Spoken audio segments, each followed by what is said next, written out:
Selamat datang di video pembelajaran kali ini. Kita akan membahas topik penting dalam pengembangan produk teknik, yaitu klasifikasi masalah desain dalam proses mekanik. Topik ini akan membantu kita mengenali berbagai jenis tantangan desain yang sering muncul dalam dunia rekayasa dan bagaimana cara terbaik untuk menyelesaikannya. Dalam desain mekanik, tidak semua masalah bisa diselesaikan dengan pendekatan yang sama. Terkadang, kita hanya perlu memilih komponen dari katalog. Di lain waktu, kita harus menyusun komponen yang sudah ada. Dan kadang, kita perlu menciptakan solusi yang benar-benar baru. Lalu, bagaimana kita bisa mengelompokkan semua jenis tantangan ini dengan lebih terstruktur dan tepat sasaran? Untuk menjawab itu, mari kita mulai dengan pertanyaan dasar. Apakah pendekatan klasifikasi desain yang lama masih relevan untuk saat ini? Selama ini, kita mengenal klasifikasi desain mekanik berdasarkan disiplin teknik, seperti fluida, termodinamika, atau mekanika. Pendekatan ini memang umum dipakai, terutama dalam dunia akademik dan industri. Tapi ternyata, pendekatan seperti ini kurang tepat kalau tujuan kita adalah memahami jenis masalah desain secara menyeluruh dan lintas aplikasi. Coba bayangkan proses mendesain bearing, kipas, atau bahkan lensa. Aplikasinya jelas berbeda, tapi ternyata cara kita mendesainnya bisa sangat mirip. Faktanya, semua proses itu bisa dikelompokkan ke dalam satu pendekatan yang sama, yaitu yang disebut selection design. Itulah sebabnya, kita butuh cara baru dalam mengelompokkan masalah desain. Bukan lagi berdasarkan disiplin ilmu, tapi berdasarkan jenis permasalahannya. Sekarang kita masuk ke tipe masalah pertama, selection design. Ini terjadi saat desainer harus memilih item dari katalog atau daftar yang sudah ada. Tujuannya jelas, memilih komponen yang bisa memenuhi kebutuhan teknis secara spesifik. Contohnya banyak, kita bisa memilih bearing yang sesuai untuk poros, atau memilih lensa untuk sistem optik. Bisa juga memilih kipas untuk sistem pendingin, atau heat exchanger yang cocok untuk proses perpindahan panas. Semua ini adalah contoh nyata dari selection design dalam praktik. Dalam kenyataannya, masalah desain jarang sekali hanya terdiri dari satu tipe. Sebagian besar produk yang kita temui di dunia nyata adalah hasil kombinasi dari berbagai pendekatan desain. Ambil contoh alat masak telur otomatis. Alat ini harus bisa menerima telur utuh, memecahkannya, menggorengnya, lalu menyajikan ke piring. Rantai fungsi seperti ini jelas tidak bisa diselesaikan hanya dengan satu jenis desain. Untuk membuatnya, kita butuh beberapa tipe pendekatan sekaligus. Kita bisa lihat penerapan nyata dari berbagai tipe desain dalam satu proyek lewat studi mini berikut. Alat masak telur otomatis. Pertama, saat menciptakan alat baru yang belum ada sebelumnya, itu termasuk original design. Kedua, menyusun berbagai bagian di dalam alat agar bisa bekerja secara fungsional, termasuk dalam configuration design. Ketiga, untuk menentukan ketebalan pelat pemanas, kita masuk ke ranah parametric design.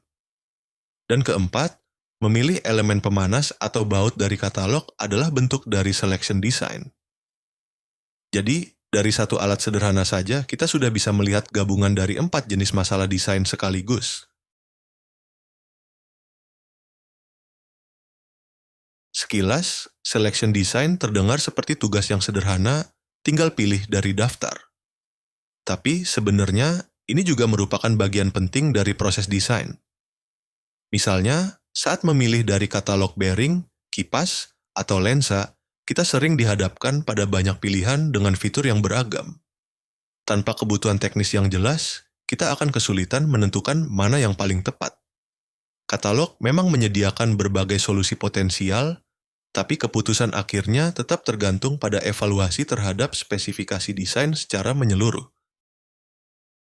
Mari kita lihat contoh nyata dari selection design. Seorang engineer sedang mendesain sistem poros dan perlu memilih bearing yang tepat untuk menopangnya. Data teknis sudah tersedia. Diameter poros adalah 20 mm, gaya radial sebesar 6.675 Newton, dan putaran maksimum mencapai 2.000 RPM. Dengan data ini, kita bisa mulai menyaring opsi dari katalog bearing. Tapi, meskipun daftar jadi lebih pendek, informasi ini saja belum cukup untuk mengambil keputusan akhir. Gambar ini adalah representasi dari kasus yang baru saja kita bahas, yaitu poros berdiameter 20 mm dengan beban radial sebesar 6.675 Newton dan putaran maksimum 2.000 RPM. Tugas kita sebagai desainer adalah memilih bearing yang mampu menahan beban ini secara aman dan efisien. Ini adalah contoh nyata dari selection design dalam praktik. Walaupun terlihat teknis, keputusan di sini sangat memengaruhi performa dan keandalan sistem. Berdasarkan data poros tadi, kita bisa menyaring beberapa opsi dari katalog bearing. Tabel ini menunjukkan shortlist hasil penyaringan tersebut. Misalnya, ada deep groove ball bearing berukuran 42 mm yang cocok untuk beban dan putaran tinggi. Dan ada juga needle bearing 24 mm yang lebih kompak dan ringan. Selain dua ini, masih ada 3 opsi lain yang butuh evaluasi lebih lanjut. Tapi, meskipun daftar sudah dipersempit, kita belum bisa langsung menentukan mana yang terbaik. Masih ada faktor lain yang harus dipertimbangkan. Kita memang sudah punya 2 kandidat bearing yang cukup menjanjikan, tapi kita belum bisa langsung memilih salah satunya. Kenapa? Karena kita belum tahu fungsi spesifik bearing ini dalam sistem. Misalnya, berapa lama alat ini akan beroperasi? Apakah akan digunakan di lingkungan panas, berdebu, atau lembab? Bagaimana dengan batas umur pakai dan risiko keausan? Tanpa informasi seperti ini, proses selection design kita masih belum lengkap. Jadi, memilih komponen bukan cuma soal cocok spesifikasi, tapi juga cocok konteks.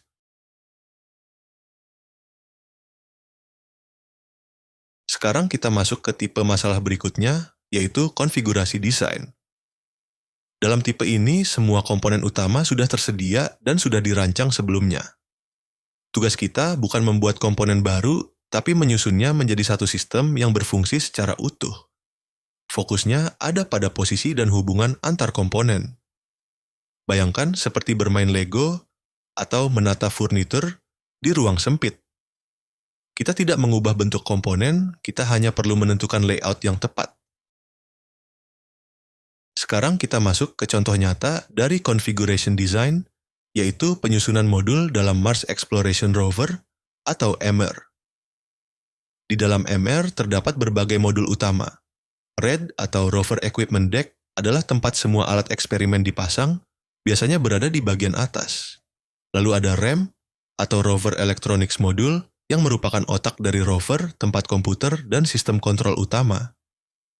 Di bagian bawah ada WEB atau Warm Electronics Box yang menjaga suhu elektronik tetap stabil dalam kondisi ekstrim di Mars. Juga ada EMU, Inertial Measurement Unit, yang membantu rover mengenali posisi dan arah gerak.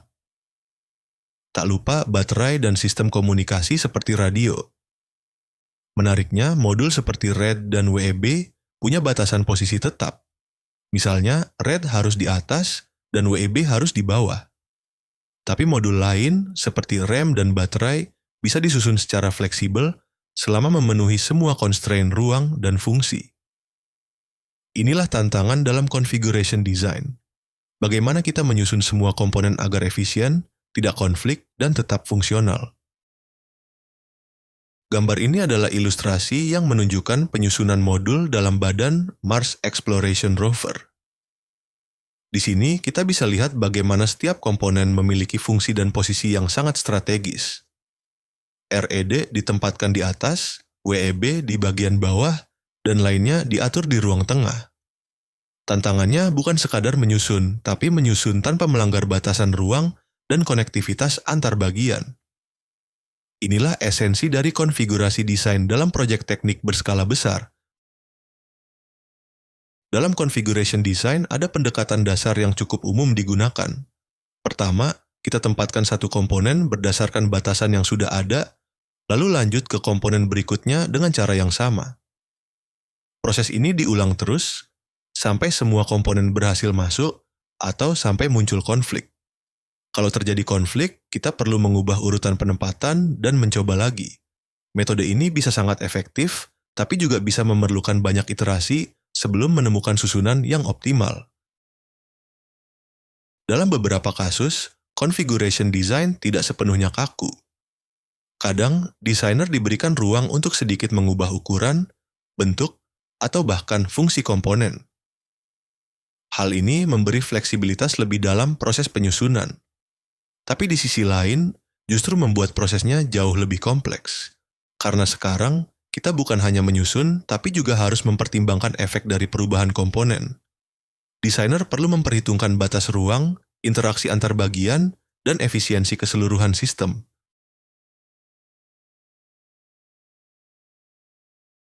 Selanjutnya, kita masuk ke tipe masalah berikutnya.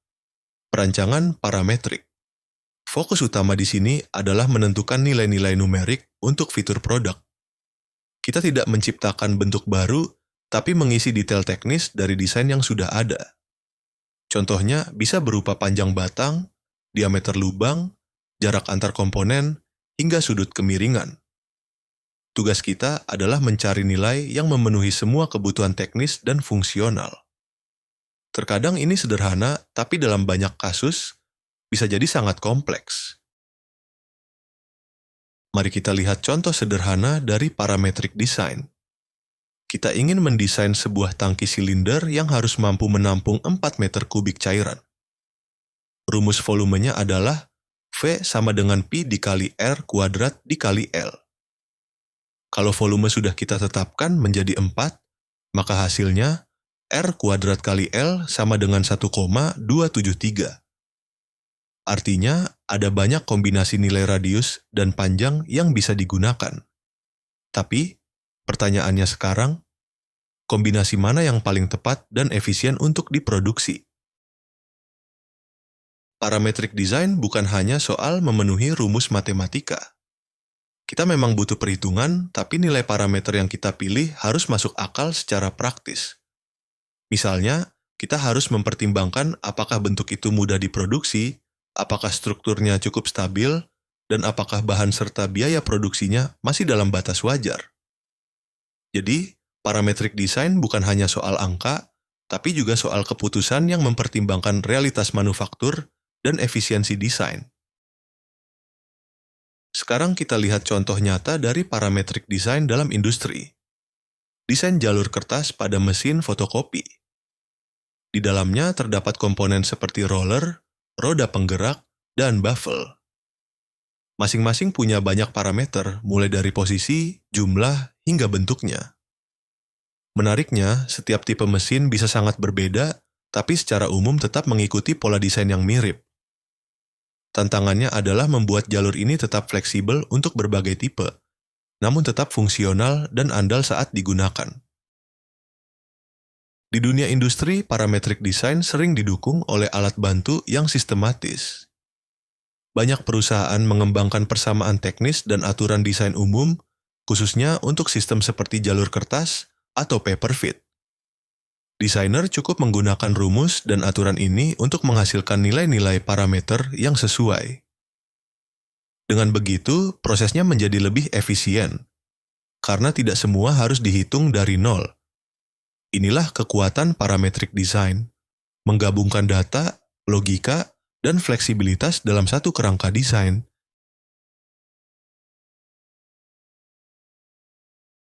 Kita sekarang masuk ke tipe desain yang paling mendasar, dan juga paling menantang, original design.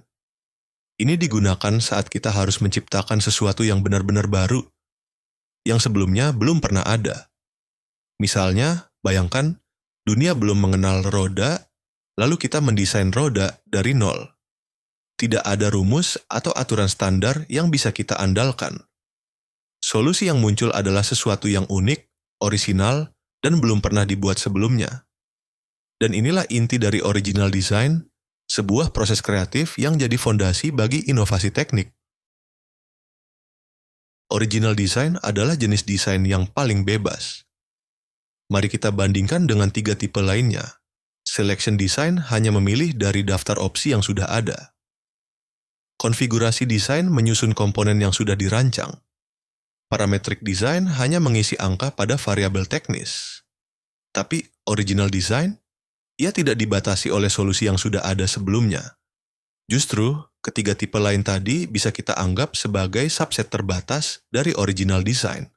Artinya, kalau kita menguasai original design, kita punya landasan kuat untuk mengerjakan semuanya. Kenapa original design dianggap sebagai kunci? Karena kalau kita mampu mengerjakan original design, maka kita sebenarnya punya bekal untuk menyelesaikan semua jenis desain lainnya.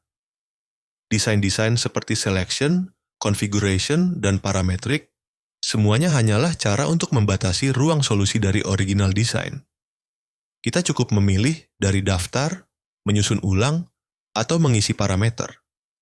Tapi di balik itu semua, landasan berpikirnya tetap sama. Itulah kenapa metodologi original design adalah alat utama untuk menyelesaikan berbagai jenis masalah desain teknik. Sekarang kita masuk ke redesign, jenis desain yang paling sering ditemui di dunia industri. Redesign artinya kita memodifikasi produk yang sudah ada untuk menyesuaikan dengan kebutuhan baru. Misalnya, sebuah silinder hidrolik berukuran 0,25 meter diminta menjadi 0,3 meter. Terkadang, perubahan cukup dilakukan di level parameter saja. Tapi, di kasus lain, mungkin perlu mengubah bahan, bentuk, bahkan performanya. Karena sifatnya yang fleksibel dan sering dibutuhkan, redesign jadi praktik yang sangat umum dalam pengembangan produk di industri. Dalam banyak kasus, redesign bisa menjadi proses yang sangat rutin. Ini terjadi ketika produk sudah sangat dipahami secara teknis. Contohnya seperti silinder hidrolik, alat stapler, atau pelubang kertas, semuanya termasuk dalam kategori desain yang sudah mature. Karena sudah matang, biasanya sudah tersedia rumus, aturan, bahkan handbook untuk memodifikasi desain tersebut. Pengetahuan tentang produk ini sudah stabil sehingga tidak banyak ruang tersisa untuk inovasi baru. Mari kita lihat contoh nyata dari mature design, yaitu desain sepeda. Gambar ini menunjukkan Humber Bicycle dari tahun 1890 yang secara mengejutkan sudah sangat mirip dengan sepeda modern. Desainnya dianggap matang dan stabil sejak akhir abad ke-19. Kunci utamanya ada pada dua roda seimbang, rangka berbentuk diamond, dan penggerak rantai. Struktur seperti ini terbukti bekerja dengan baik, sehingga tidak banyak berubah selama puluhan tahun setelahnya. Nah, tidak semua desain awal berhasil seperti Humber Bicycle. Di slide ini, kita lihat contoh desain alternatif yang kurang sukses, yaitu Autodicycle. Sepeda ini punya dua roda besar yang diposisikan sejajar, berdampingan, dengan penggerak rantai. Tapi kenyataannya, desain ini terbukti sulit dikendalikan dan tidak ergonomis. Kasus ini menunjukkan bahwa, meskipun sebuah desain tampak inovatif, belum tentu bertahan jika tidak nyaman atau sulit digunakan. Desain sepeda sempat mengalami masa yang sangat stabil. Setelah buku Bicycles and Tricycles diterbitkan pada tahun 1896, nyaris tidak ada perubahan besar dalam desain sepeda selama beberapa dekade. Inovasi signifikan berikutnya baru muncul di tahun 1930-an, yaitu sistem derailleur atau perpindahan gigi. Setelah itu, desain sepeda dianggap sudah mature, karena fungsi dan bentuk dasarnya tidak banyak berubah. Tapi, seperti yang sering terjadi dalam teknik, teknologi terus berkembang, begitu juga kebutuhan dan preferensi pengguna. Memasuki era 1980-an, desain sepeda mulai berevolusi kembali. Di slide ini, kita melihat gambar The Marine Mount Vision, salah satu contoh awal dari sepeda gunung modern. Yang menarik, sepeda ini tidak lagi menggunakan rangka berbentuk diamond klasik. Desainnya diubah untuk menyesuaikan dengan medan berat, seperti jalur pegunungan dan lintasan berbatu. Inilah titik di mana desain sepeda mulai menggabungkan fungsi dan bentuk dengan cara yang baru. Inovasi ini membuka jalan bagi pendekatan desain yang lebih berani dan adaptif. Sekarang muncul pertanyaan penting. Kalau desainnya sudah matang, kenapa masih perlu diredesain? Jawabannya terletak pada kombinasi berbagai faktor. Pertama, ada tuntutan pasar untuk performa yang lebih baik. Lalu, pemahaman baru tentang ergonomi dan kenyamanan pengguna. Selain itu, munculnya material dan komponen baru mendorong kemungkinan desain yang lebih efisien. Dan jangan lupa, tampilan visual dan kesan baru juga penting untuk menarik konsumen. Maka, redesign bisa saja mencakup semua pendekatan desain sebelumnya, dari original, parametric, configuration, hingga selection.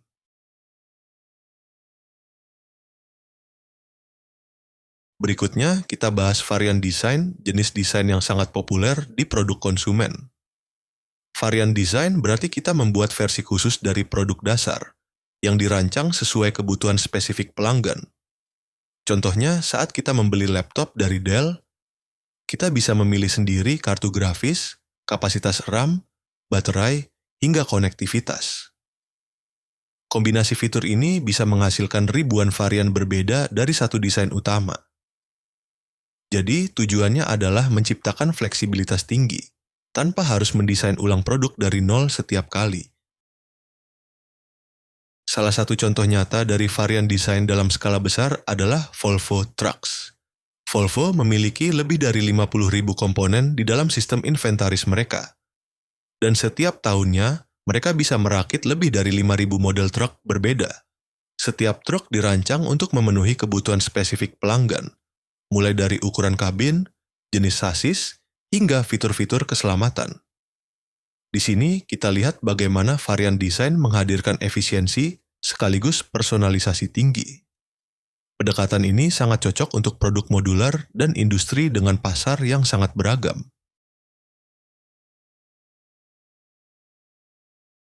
Dalam proses pengembangan produk, kita biasanya membaginya ke dalam dua tahap besar, yaitu konseptual design dan product design. Tahap konseptual design adalah saat kita membentuk ide dasar dari produk. Lalu, di tahap product design, ide tersebut disempurnakan menjadi produk yang siap diproduksi dan dipasarkan. Kedua, istilah ini akan sering muncul di bagian-bagian berikutnya dalam pelajaran ini. Singkatnya, kita mulai dari gambaran umum, lalu bergerak ke detail teknis. Jenis-jenis desain yang sudah kita pelajari, seperti original, parametric, selection, dan redesign, semuanya bisa digunakan di setiap tahap pengembangan produk. Baik di fase konseptual design maupun di fase product design, pendekatan-pendekatan ini tetap relevan dan saling melengkapi. Tidak harus dipakai satu persatu. Dalam satu proyek, bisa saja semuanya digunakan bersamaan. Jadi, kuncinya adalah fleksibilitas. Sesuaikan metode desain dengan kebutuhan dan tantangan pada tiap fase.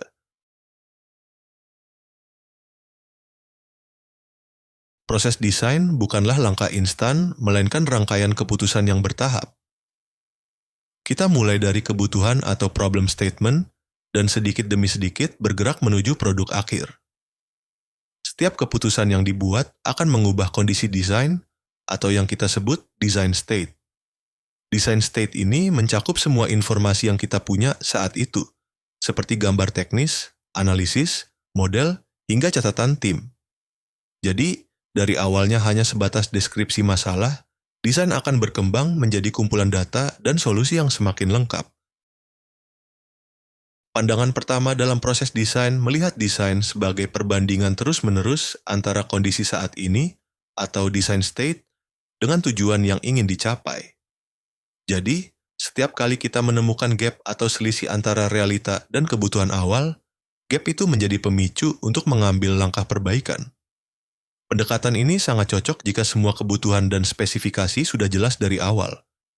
Artinya, proses desain bisa dipandu secara sistematis berdasarkan perbedaan antara target dan kondisi sekarang. Inilah dasar dari metode desain sistematis yang akan dibahas lebih lanjut di video berikutnya. Pandangan kedua melihat proses desain sebagai penyaringan bertahap dari seluruh kemungkinan solusi. Pada awalnya, semua opsi desain masih terbuka.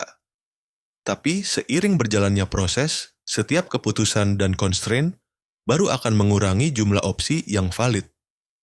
Lama-kelamaan, ruang solusi ini terus menyempit, hingga akhirnya kita hanya memiliki satu solusi final yang paling cocok. Dengan kata lain, desain bisa kita anggap sebagai proses reduksi ruang kemungkinan secara logis dan sistematis. Selama proses desain, constraint baru terus bermunculan. Dan secara umum, constraint ini datang dari dua sumber utama. Yang pertama, pengetahuan si desainer sendiri. Misalnya, desainer tahu bahwa sambungan baut sangat cocok untuk pelat tipis. Maka pilihan tersebut langsung mempersempit ruang solusi. Yang kedua, keputusan desain yang sudah dibuat sebelumnya. Contohnya, ketika kita memutuskan memakai baut 1 cm, maka keputusan ini berdampak ke banyak hal, seperti alat yang harus digunakan atau ketebalan bahan. Karena tiap desainer punya pengalaman dan preferensi yang berbeda, hasil akhir dari proses desain bisa sangat bervariasi, meskipun memulai dari masalah yang sama. Dalam proses desain, setiap keputusan itu penting, bahkan keputusan kecil sekalipun. Karena satu pilihan kecil bisa menjadi constraint besar di langkah-langkah berikutnya. Misalnya, saat kita memilih diameter baut, itu bisa berdampak ke clearance alat, ke ketebalan bahan, bahkan ke jenis sambungan dan proses manufakturnya. Yang perlu diingat, kebanyakan constraint tidak muncul di awal, melainkan terbentuk seiring keputusan diambil. Jadi, keberhasilan desain sangat bergantung pada kemampuan desainer untuk membuat keputusan yang tepat, logis, dan konsisten sepanjang proses.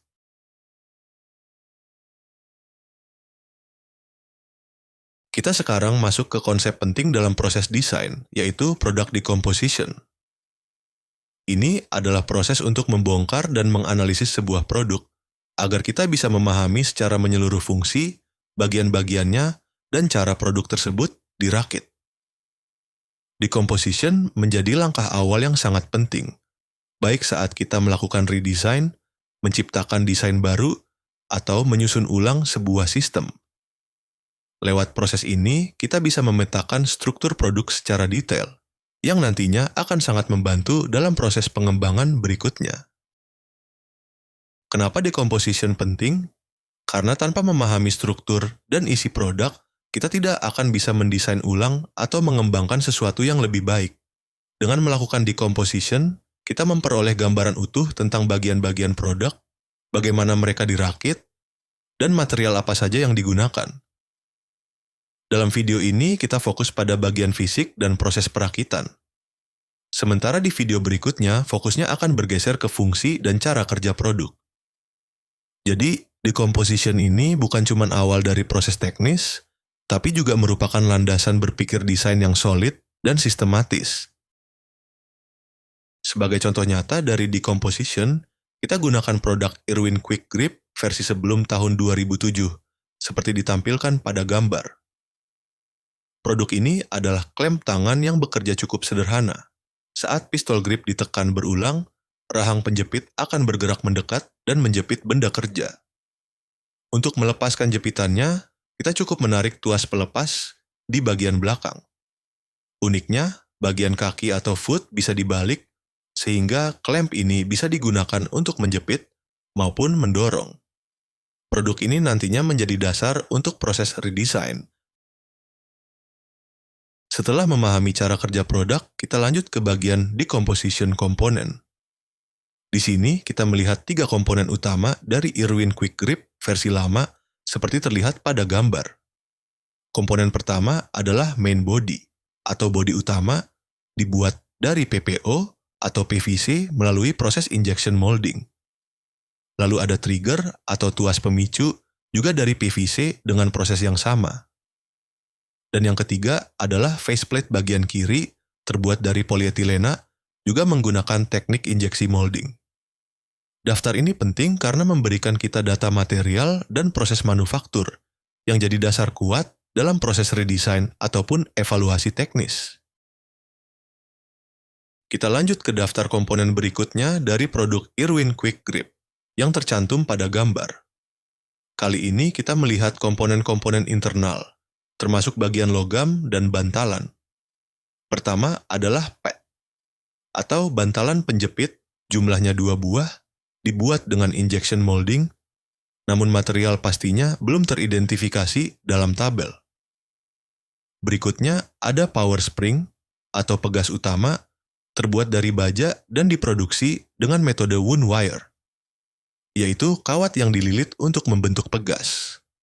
Lalu ada jump plates, juga dari baja, sebanyak 2 buah, dan dibuat dengan sheet stamping, yaitu proses pengepresan lembaran logam. Komponen-komponen ini berperan penting dalam mekanisme gerak dan kekuatan jepitan. Setelah kita mengenali bagian-bagian produk, kini masuk ke proses disassembly atau pembongkaran. Slide ini menunjukkan dokumentasi langkah-langkah membongkar Irwin Quick Grip secara sistematis. Prosedur ditulis dengan kata kerja aktif agar jelas dan mudah diikuti. Langkah pertama, lepas faceplate kiri, yaitu komponen nomor 4. Lalu, pada langkah 12, kita ambil jump plates dan power spring dari rakitan utama. Itu melibatkan part nomor 13, 14, dan juga bodi utama, part 1. Selanjutnya, lepas trigger atau pelatuk dari bodi, yaitu part 2. Terakhir, congkel pad dari bodi, ini adalah part nomor 8. Semua ini bisa didokumentasikan dengan foto untuk keperluan analisis maupun pelatihan teknisi. Dalam proses decomposition, mengenali material tiap komponen adalah hal yang penting. Tapi sering juga jadi tantangan, terutama untuk komponen plastik yang tidak mudah dibedakan hanya dari tampilan luar. Salah satu solusi klasik adalah dengan melakukan eksperimen sederhana, seperti pembakaran, penciuman, atau pengamatan warna dan tekstur. Tapi saat ini, teknologi sudah membantu dengan adanya alat genggam digital yang bisa mengidentifikasi material hanya dengan menyorotkan alat ke permukaan benda. Alat ini awalnya digunakan di industri daur ulang, tapi sekarang juga sangat berguna dalam proses desain produk, terutama saat kita ingin tahu bahan komponen hasil decompose. Langkah penting dalam produk decomposition adalah mendokumentasikan proses pembongkaran secara sistematis. Caranya, kita lepas satu bagian demi satu bagian, lalu catat prosedur pengambilannya. Gunakan kata kerja aktif seperti lepaskan, geser, atau putar untuk menjelaskan langkah secara jelas. Dokumentasi ini harus dilengkapi dengan foto visual, nomor part, dan langkah yang dilakukan. Proses ini bukan hanya untuk dokumentasi, tapi juga membantu kita memahami urutan perakitan serta potensi perbaikan desain ke depannya. Intinya, disassembly bukan sekadar membongkar, tapi bagian inti dari proses analisis desain produk. Sebagai penutup, mari kita simpulkan inti dari pelajaran ini. Dalam desain mekanik, kita tidak bisa hanya mengandalkan klasifikasi berdasarkan bidang teknik seperti fluida atau termodinamika. Yang lebih penting adalah memahami jenis masalah desainnya, yang terbagi menjadi 6 tipe utama: selection, configuration, parametric, original, redesign, dan varian. Dalam praktiknya, masalah desain nyata hampir selalu merupakan campuran dari beberapa tipe ini. Selama proses desain, keputusan yang kita buat akan menciptakan constraint baru yang mengarahkan kita ke solusi akhir. Dan apapun jenis desainnya, semua proses harus dimulai dengan memahami produk itu sendiri melalui produk decomposition. Semoga pembahasan ini bisa memberi gambaran yang lebih utuh tentang bagaimana pendekatan desain bekerja dalam dunia teknik. Sampai jumpa di bagian selanjutnya, di mana kita akan masuk lebih dalam ke fungsi dan cara kerja produk.